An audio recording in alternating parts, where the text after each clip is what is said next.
હોશિયાર અને પ્રેમાળ માં.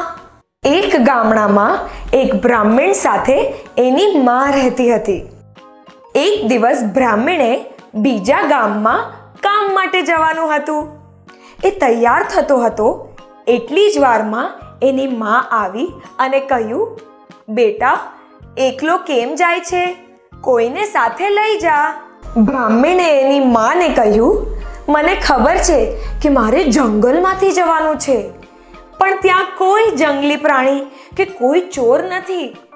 હું મારું કામ પતાવીને કાલે પાછો આવી જઈશ. તું જરાય ચિંતા ના કરતી.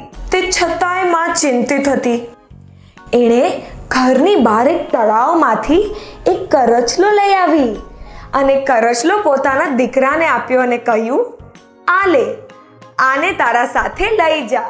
માને ખુશ કરવા માટે બ્રાહ્મણે આ કરચલો લઈ લીધો. આ કરચલો એણે પોતાના થેલીમાં કપૂરના ટુકડા સાથે રાખી લીધો. થોડીક વાર પછી પોતાની થેલી લઈને બ્રાહ્મણ એના સફર પર નીકળી ગયો. ખૂબ ઉનાળો હતો. તડકાના કારણે બ્રાહ્મણ ચાલતા ચાલતા એકદમ થાકી ગયો.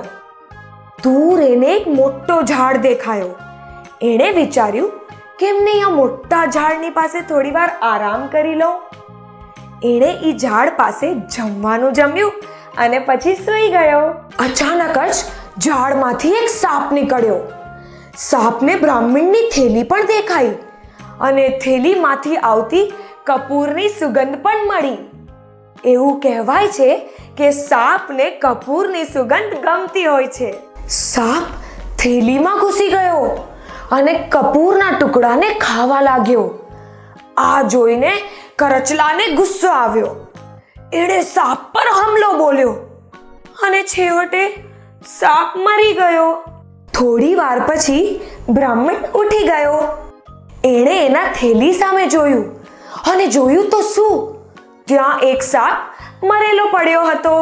આ જોઈને બ્રાહ્મણ સમજી ગયો. એણે વિચાર્યું કે આ કરચલાએ મારી જાન બચાવી છે, તો હું એનો આભારી છું. એણે સમજાયું કે હંમેશા પોતાની માનું સાંભળવું જોઈએ. આ વાર્તાથી આપણને એ શીખ મળે છે કે હંમેશા મોટાઓનું સાંભળવું જોઈએ.